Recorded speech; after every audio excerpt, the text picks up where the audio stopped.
This series of podcasts is taken from a weekly book study group.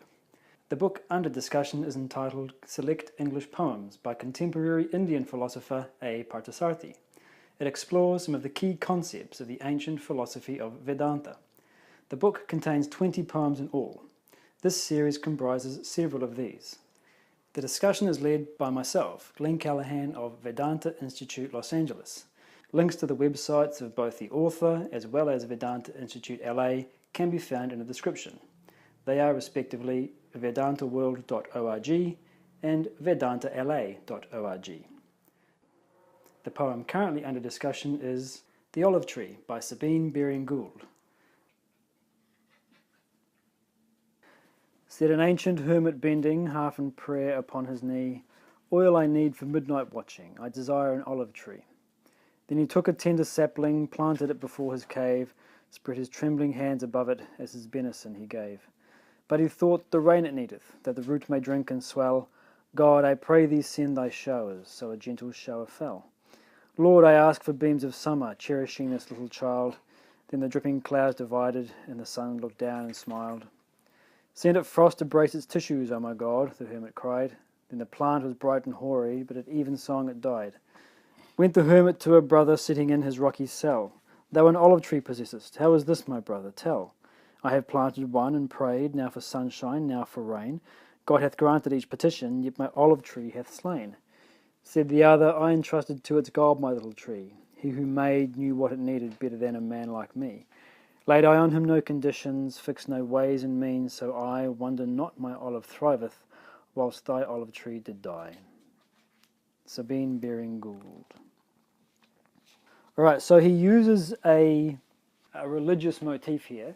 He's talking about two hermits, sages, up in the mountains doing whatever sages do. And they need some oil for their midnight watching, for their midnight prayers. And so, of course, to get the oil, they need to plant olive trees to get the olives and so on and so forth. Despite the fact that this is given in the context of people praying to God and being very religious, it's not an inherently religious idea that we're talking here. All right, so it's not that there's someone who doesn't believe in God can say, oh, well, this poem doesn't apply to me because I don't put my demands on God, I don't ask God for anything, so it's fine. Okay, it's just using that religious idea to convey something in particular. Let's read the first part of the commentary and then we'll move from there. He says, two hermits planted saplings to grow olive trees. They needed olives to extract oil for their prayer. One of them prayed for rain and sun and frost to cherish his plant. God granted all his prayers, but the plant perished, whereas the other asked for nothing. He left the plant to God's care. That plant grew into a tree and yielded olives. So it is with life. If you dictate your will to God, project your desires upon God, you will gain nothing. Instead, perform your obligatory duties and surrender them to God's will. You will then be provided in every way. So this notion of dictating our will to God. So it's taken here in this particular context. That can be taken literally. That religion has devolved, or prayer at least, has devolved into this notion of asking God for something. Dear God, please give me my exam, or etc., so on and so forth. This has gone even further than that. He's not just asking God for something, he's telling God to do something. And God quite happily says, fine, you want it, you got it. And of course he doesn't get the result. So this idea, we can try to secularize it a little bit, right? Because as I said, it's not that if you don't believe in God that this doesn't apply to you. So the moment we have any sort of desire, whenever we're caught up in that desire, essentially what we're doing is we are making a demand of the world. Right? We may not be consciously saying or feeling that we're consciously saying to the world, give me something. But any time that we experience a desire, we are naturally experiencing a sense of lacking something. You can't desire something you already possess. You can only desire what you lack. So any time that we have a desire, there's always going to be a sense of lacking associated with it. So when we're caught up in that desire, that feeling of incompleteness, that feeling of lacking something defines our experience. And so what we're doing, because we feel that we're lacking something, we place demands on the world. So this is what the ego does. It demands from. right? And we can think about this specifically and in general. In specific circumstances, you demand from your partner, or you demand from your children, or you demand from your family. In relationships, you demand things from them. That's the concept of attachment that we've covered. But even when it's not demanding from what you might call conscious entities, even when we're dealing with traffic, take a very simple example as that. You want the traffic to be free-flowing, you want it to clear out, you want the traffic jam to finish. You're making a demand of your environment. You're projecting, as he says in the commentary, we're always projecting our demands into the environment. So this is one of the ways that we can secularize the notion of putting demands on God. It's not that we're actually praying to some entity that we believe in and asking him for something, but it's this constant adopting the position of demanding something. Right? So this is where they start. So he starts off by needing olives to get oil for his lamp so he can do the prayers. Nothing wrong with that. If you've decided that prayer is what you need to do, then there are certain things you need to do along with it. But what he's doing here is going beyond mere necessity. Okay, so let's explain what that means. If you look at the last two stanzas, okay, let's start by contrasting it with what the other hermit said. The other hermit said, I entrusted to its God my little tree. He who made knew what it needed better than a man like me. Laid I am no conditions, fixed no ways and means, so I wonder not my olive thriveth whilst thy olive tree did die. So what's the position or the attitude of the second hermit? Basically, he does what is necessary to be done and then leaves it. So in the commentary he says, leave them to God's will. Now, a religious person can take that literally. A religious person can think about, there's a God up in the heavens and God will do what needs to be done. A non-religious person, this is not going to work.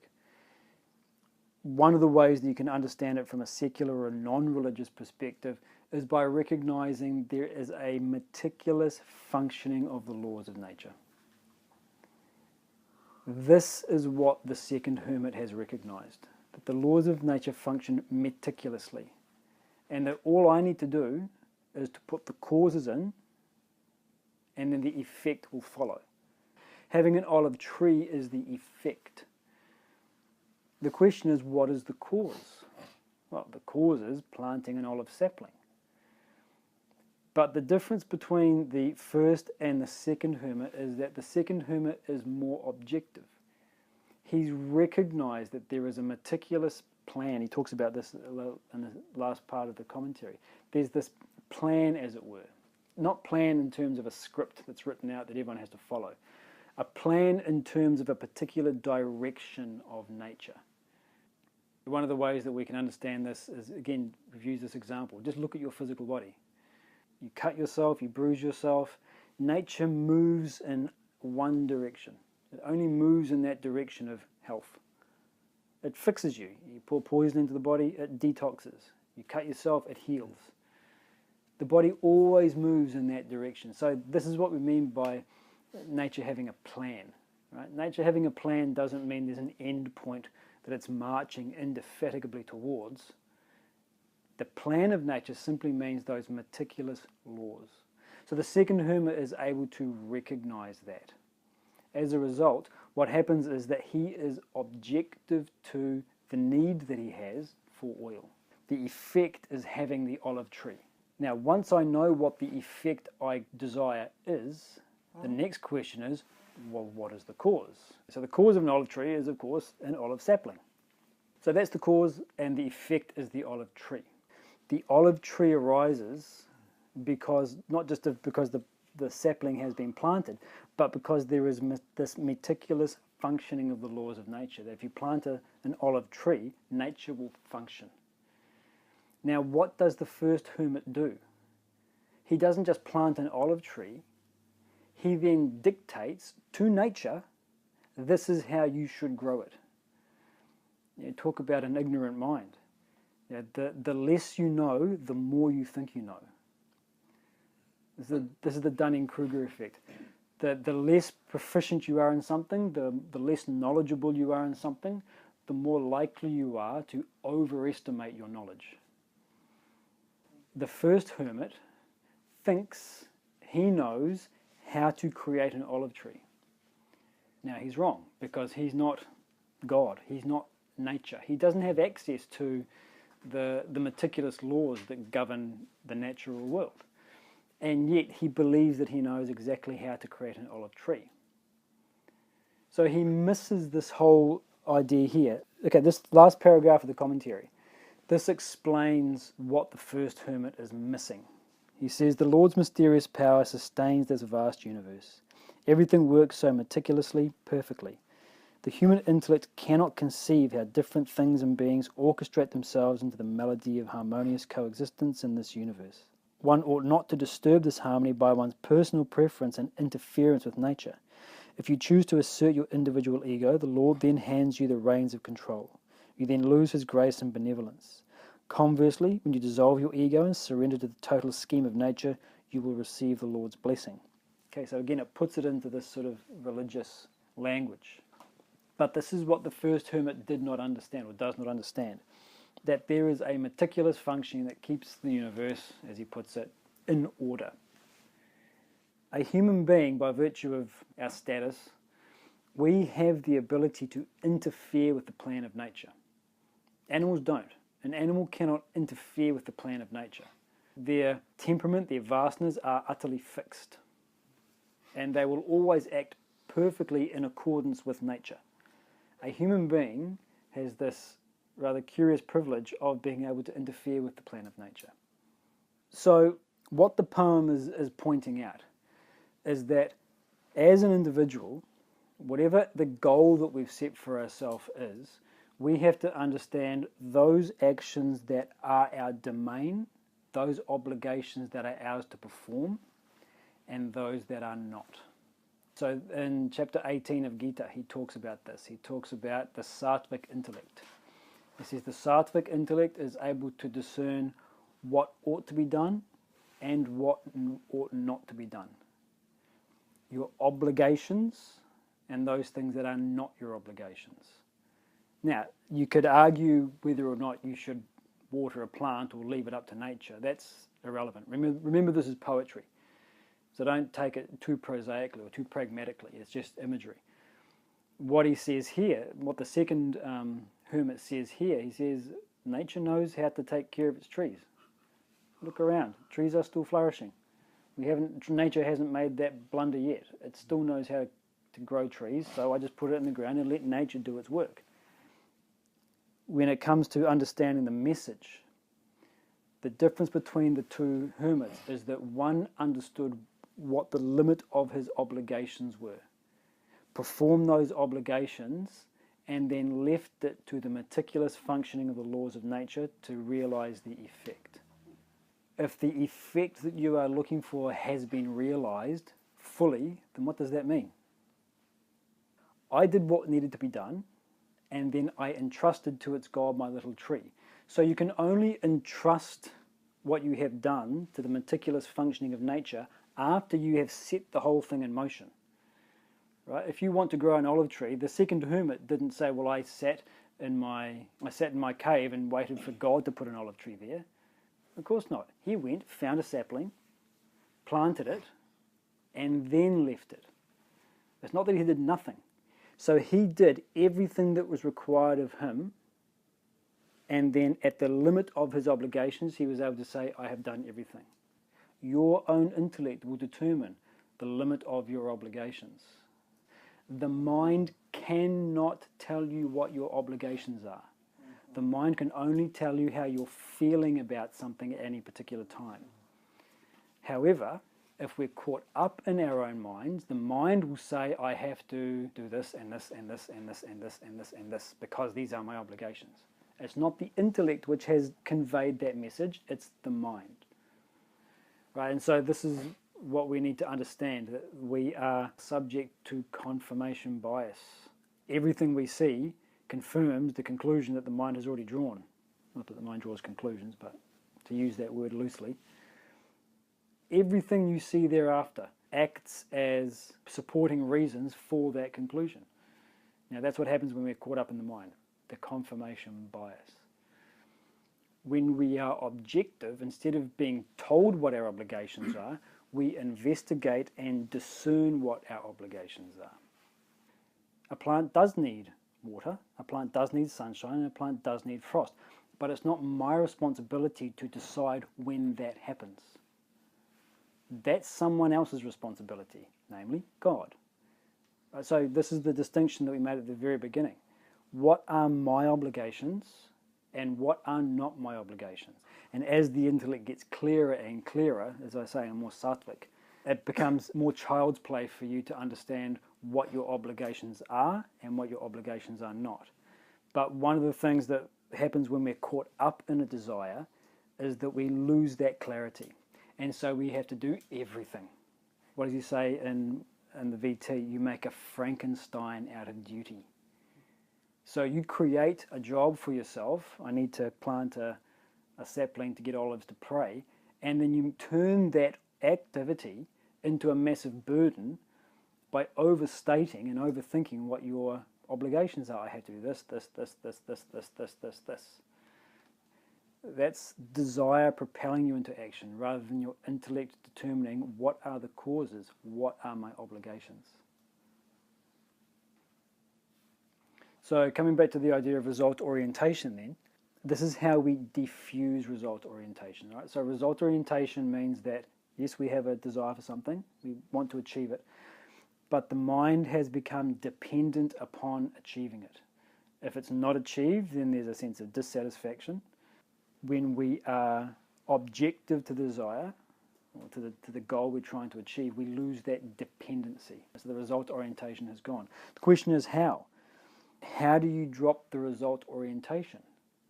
It's the mind that gets result oriented. The intellect does not become result oriented. And so in order to defuse result orientation, you have to defuse that tendency of the mind. How do you do it? Well, he talks about it here. So the way to defuse result orientation is to have both the heart, the devotional aspect, and the head flowing towards or identifying with the ideal. And so this is what this poem is discussing. There's two aspects here. One is the notion of, he uses the word God. Elsewhere they use this word providence. When we're talking about devotion, we look at the functioning of nature. Ask the question, how does an olive sapling become an olive tree? Ascharya, Ascharya. I don't know. There's that sense of wonderment. This is again what we were talking about at the beginning. There's that recognition. I don't know how an olive sapling becomes an olive tree. And yet we see saplings becoming trees in multitudes, in forests. How does it happen? I don't know. So leaving it up to God, having that sense of devotion to the functioning of nature. This is one of the ways. The moment we do that, we get a surrender. One of the ways that we talk about devotion, another word that we use for it is surrender. So what is it that we are surrendering? Our own egocentric notions. Doership. So this is all tied up with ego. It's the ego which has the sense of I am doing. You know, you could imagine if the first olive tree had grown, the hermit said, I have grown an olive tree. Because I asked for sunshine, now for rain, now for frost, so I made the olive tree. Ego, doership. What we're saying here is that if you want to achieve a more perfect action, then surrender is an integral part of that. Because what surrender helps with is the diffusing of that result orientation. The moment you recognize there is some thing which I cannot comprehend, what does he say?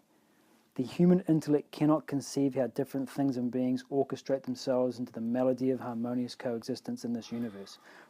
Right? The intellect cannot comprehend. That's the definition of devotion. Devotion arises in the personality when the intellect recognizes an area of ignorance. It doesn't have anything to do with a personal God or a deity. It can do. That can help to elicit it. But we don't need to invoke the notion of God to get the idea of devotion. It's just a recognition that there's something so much beyond me.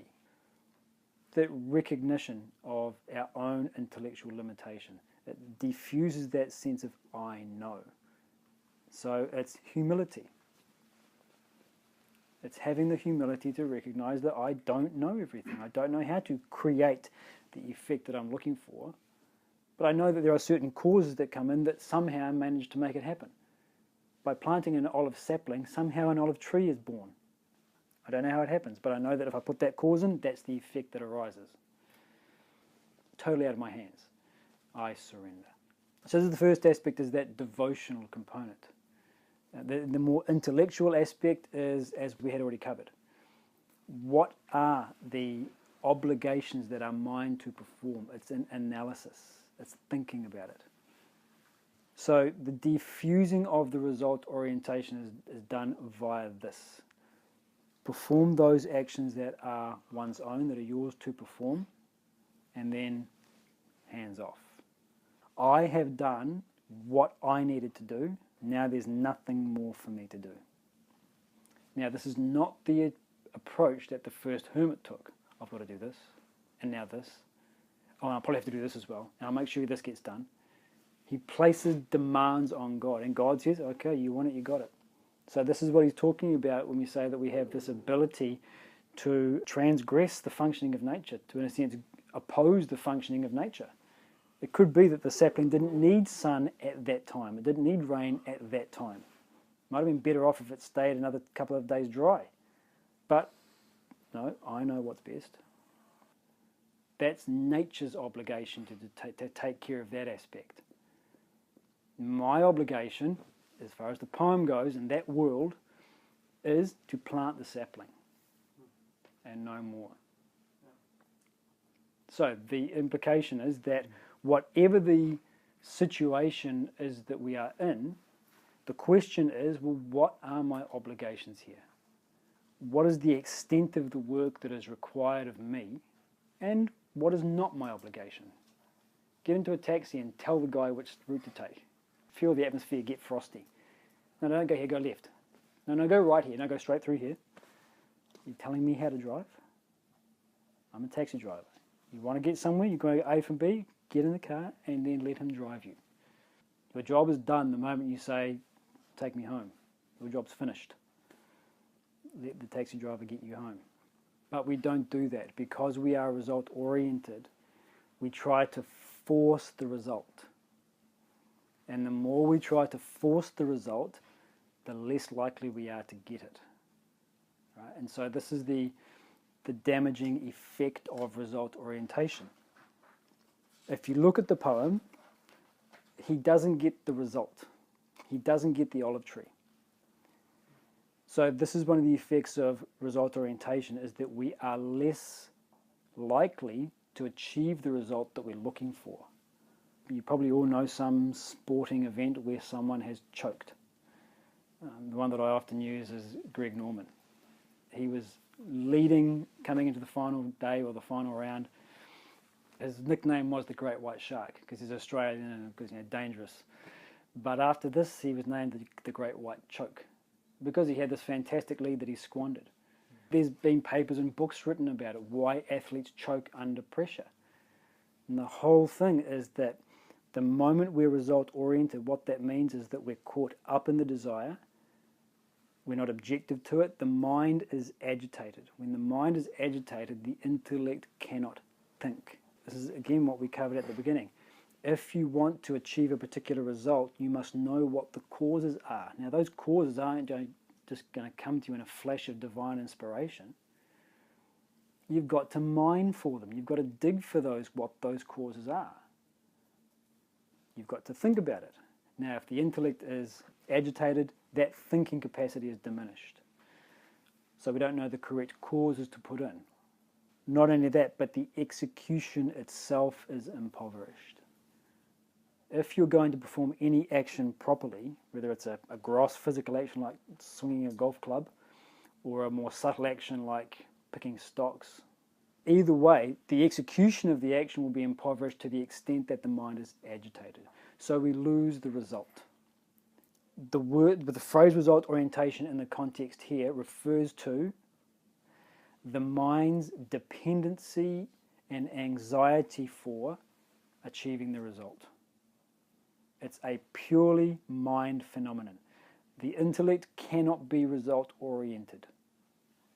Now, the intellect can project a result. It can understand what the result is that I'm trying to achieve. In fact, the intellect has to project the result. It has to clearly visualize the goal that I want to achieve, otherwise there's no spirituality. Spirituality starts by envisaging an ideal. So the intellect must create a future. But having created that, the vision of that future, or what the text is warning against, is for the mind to become result-oriented over that future. So one thing is to know what the result is that I'm trying to achieve. That's fine. Another thing is for the mind to become anxious over getting it. You get in your car after class and you're going home. Your intellect knows very clearly what the result is. It's pulling into your driveway. It knows how you're going to get there. It knows exactly what route you're going to take and so on and so forth. But at no point are you anxious. I hope I get home, I hope I get home, I hope I get home. The mind isn't result-oriented over being home. You know I'm going home. So there's no result orientation in that regard. You're doing something that you know needs to be done. Your intellect has decided this and how to get there, but the mind is not agitated. So the humility and the thinking must go together. And this is completely lacking in the first hermit. He lacks the humility. I know how to get all this done. And doesn't think about what his obligations are. Doesn't question the limit of his obligations. And so asking that question, recognizing that we are subject to this mental bias, is humility. I get things wrong sometimes. I'm biased. I like to think that I'm completely clear in my thinking, but I know I'm not. All of my past baggage and my past experience means that I will skew my thinking towards my existing preferences, and then ask the question, all right, what's my role? Who am I? Well, your role will help to determine what those obligations are. So, go back to the poem. What's your role? I'm a human being. And the other side of the equation is nature. You do the part that a human being does, and let nature do the part that nature does. But the first hermit here is not doing that. He's trying to do the part of nature. Nature determines weather patterns, not human beings. But in our arrogance, we think, I know. A hubris. And that's our downfall.